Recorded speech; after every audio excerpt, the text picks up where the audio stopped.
The AFL surprised and outraged fans at the end of last year by announcing 3 new rule changes for the 2021 season, and while each new rule received its fair share of discussion, no single rule attracted more controversy than the new stand rule.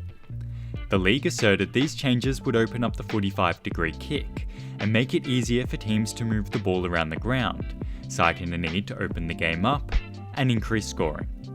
Despite attracting even more skepticism, when vision of unsuspecting defenders giving away 50s emerged in pre-season, players adapted quickly and umpires enforced the rule well. As the home and away season began and scoring peaked, the rule was met by praise from the media and hailed as success in the early part of the year. As new footy boss Brad Scott has announced this season will prioritise umpire development and interpretation changes, Stand is here to stay in 2022. With a full season of the rule now ready to analyse, any changes to football trends should have started to emerge. So, how well has the stand rule really worked? There are 2 lenses through which we can judge the rule's impact. Firstly, the fan experience, how the game is perceived, watched and enjoyed, and secondly, you guessed it, by looking at the stats. Players around the ball adapted with some interesting responses to the rule. For the defender, being stuck on the mark meant, well, they were stuck on the mark. Where the AFL had cited this would allow space for the kicker, it also significantly increased the ability of a player to run from behind and accelerate play. Where previously defenders could drop off and track overlapping players, they were rooted to the spot and forced to let them go. By the time a handball had been given and play on called, a player moving at pace could already be well past the mark. When players did fall into old habits and follow the player early, it became the most common source of the stand rule 50-metre penalties. A soft surge of 50s was the biggest fear surrounding the rule's introduction, but this onslaught never materialised, and as players become more accustomed to the rule, this instance should decrease, an encouraging sign for the rule's longevity. For the ball carrier, it was simply easier to find the next option, exemplified brilliantly by Melbourne's run and spread game style, where players are rewarded for leading up into space and working hard to offer the ball carrier the next link in a chain of play. A run, kick and mark game plan became easier to execute as pressure decreased around the ground. There's no denying the game feels more open, and the decreased congestion is reflected in this year's stats. Here we mostly compared to 2019, leaving 2020 as its own short-quartered anomaly. While simply adjusting the numbers for shorter quarters is possible, we believe the 16-minute quarters altered the game too significantly to represent a fair comparison. Albeit marginally, the kick-to-handball ratio is up. Tackles decreased by about 10 per game. Contested possessions went significantly down by 16 a game, while the contested possession rate also dropped by 2%. Stoppages were down 2, leading to a less stop-start affair, and total marks were up, suggesting teams are indeed hitting that next option more regularly.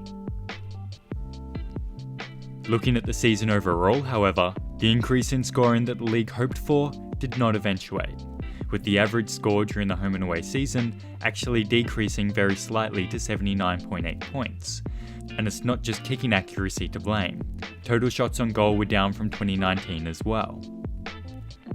The early signs were promising, and the return of the lead-up forward was in full swing as the first 3 rounds of the year recorded an average score of over 80. As the season progressed, that figure dropped significantly, in particular during the middle part of the year.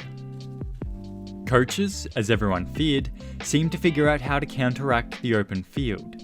Players started to abandon the mark out wide in favour of guarding the corridor instead, and the umpires became red hot on calling play on. Where high pressure, pressing defences had proven most effective in recent years, teams who sat deeper and forced interceptions further down the ground proved to be the most effective. Sound familiar again? Despite the game looking more free-flowing up the field, space in the attacking half became increasingly rare, and we ended up pretty much right back where we started in terms of scoring. Another interesting note is that bounces also decreased from 2019 to 2021. This, combined with the increase in marks and the kick-to-handball ratio, suggests sides are using the space that is opened up to keep the ball and attempt to pinpoint their way through a zone, rather than explode through it. Defending teams seem more content watching their opponents simply switch from side to side, both teams relying on their systems and waiting to capitalise on mistakes. Additionally, by looking at the round-by-round scoring average since the 23-round fixture began in 2012, we can see a high-scoring start to the season is not unique to 2021. The season typically opens with high-scoring rounds, these scores bottom out by the bye rounds, and skyrocket again in the final weeks of the season. It's likely other potential factors such as match fitness and untried defensive structures impact early season scoring year on year. It's therefore dangerous to attribute the high scoring start to 2021 to the rule changes alone. The fact that scoring remained reasonably high through rounds 5 to 11 though does warrant some optimism, although the usual drop-off did come eventually. Maintaining some optimism again, an argument can be made that coaches have only had a limited amount of time to get the best out of the rule in an attacking sense, and with the 4 high-scoring teams in the comp this year, all boasting young players and fast game styles, it's likely that with more of an emphasis on disposal and running capacity at the draft, we could see the attacking opportunities offered by the stand rule better utilised a few years down the track. So what do you think of the stand rule? Should it stay in 2022? Is the perceived openness of the game enough to call it a success? Or is high scoring all that really matters? Leave your thoughts in the comments and join us for more footy content as we begin our charge towards 20,000 subscribers.